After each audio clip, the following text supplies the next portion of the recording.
हरकतें हो रही है, आपको शर्म आनी चाहिए।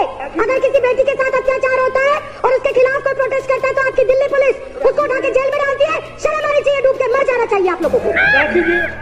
कि जिधर भी देखो हवस के जल्लाद बैठे हैं, संभाल कर रखो अपनी फूल सी बेटियों को, क्योंकि देश चलाने वाले बेऔलाद बैठे हैं, बेऔलाद। आपके घर में बहन बेटियां नहीं है क्या? आपकी कोई बेटी नहीं है क्या?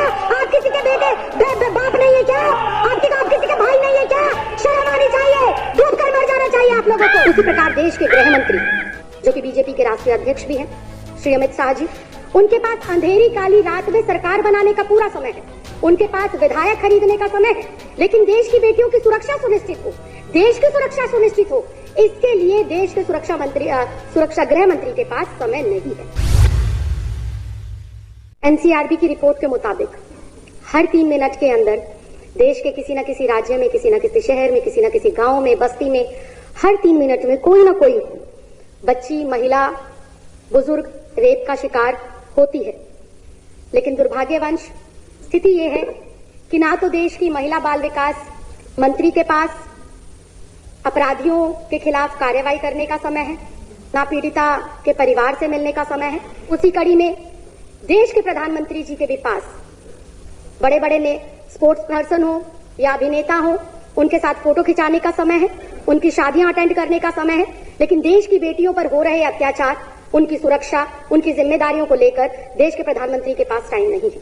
उसी प्रकार देश के गृह मंत्री, जो कि बीजेपी के राष्ट्रीय अध्यक्ष भी हैं, श्री अमित शाह जी, उनके पास अंधेरी काली रात में सरकार बनाने का पूरा समय है, उनके पास विधायक खरीदने का समय है, लेकिन देश की बेटियों की सुरक्षा सुनिश्चित हो, देश की सुरक्षा सुनिश्चित हो, इसके लिए देश के सुरक्षा गृह मंत्री के पास समय नहीं है।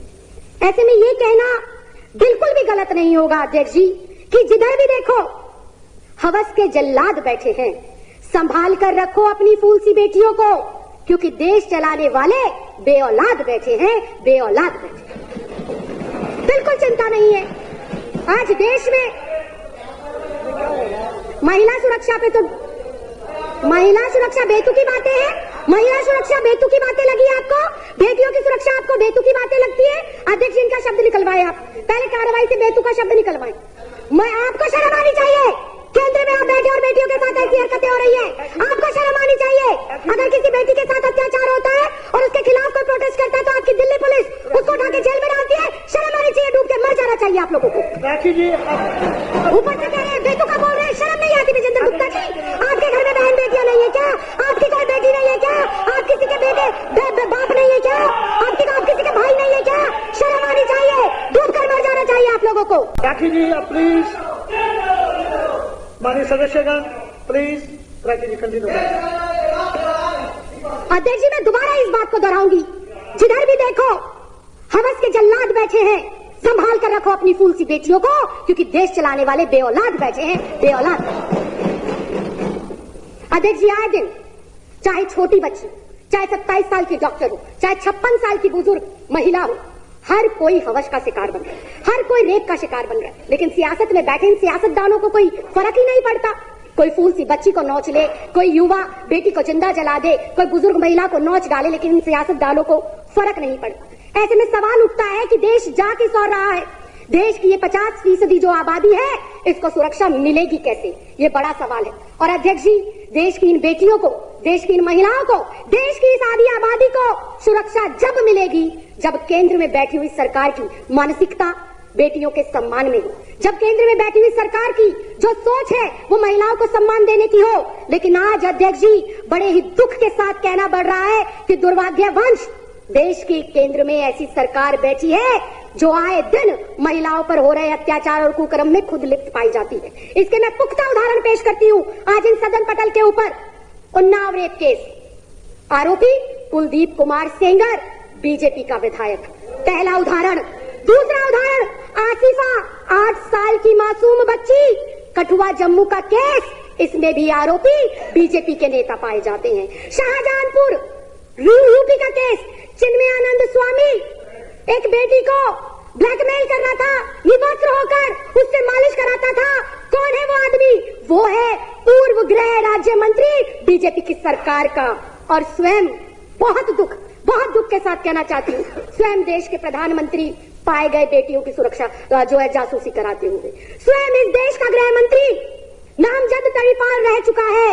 ये मैं नहीं कह रही, ये मेरे देश का कानून कहता है, ये मेरे देश के न्यायालयों ने और जजों ने कहा है। ये राखी बिरलानी आम आदमी पार्टी नहीं कह रही है। अध्यक्ष जी, ये इतना गंभीर मामला, देश की आधी आबादी आज बाहर निकलते हुए ये सोचती है कि मैं वापस आऊंगी या नहीं आऊंगी।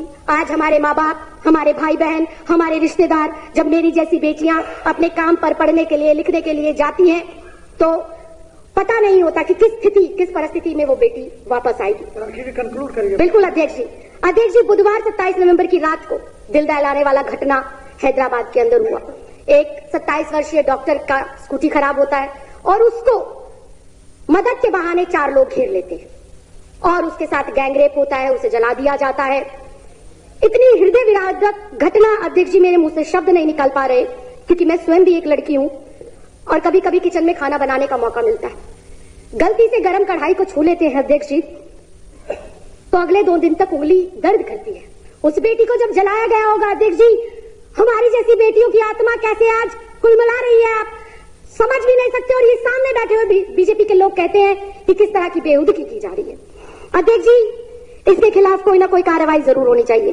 और ऐसे में जब दिल्ली के अंदर एक अन्नू नाम की लड़की उसके खिलाफ आवाज बुलंद करती है, अकेली वो अपनी हिम्मत जुटाकर धरना देती है, तो वही केंद्र शासित जो दिल्ली पुलिस है उस बेटी के साथ बर्बरतापूर्व जो है काम करती है, उसको मारती है, पीटती है और जेल में डाल देती है।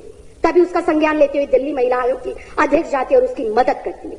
अध्यक्ष जी, कहने को बहुत कुछ है, लेकिन मैं एक बेटी होने के साथ साथ, एक महिला होने के साथ साथ एक महिला जनप्रतिनिधि भी हूं और मुझे नहीं पता कि 7वीं विधानसभा में आने का मुझे मौका मिलेगा या नहीं मिलेगा, लेकिन जितना समय और जितना प्यार जनता ने हमारी सरकार को दिया, मैं आज गर्व से सीना चौड़ा कर और अपनी गर्दन को खड़ा कर ये कह सकती हूं कि मेरी सरकार ने न सिर्फ महिला सम्मान के लिए काम किया, बल्कि महिलाओं को सुरक्षित करने में भी बहुत महत्वपूर्ण कदम उन्होंने उठाए हैं।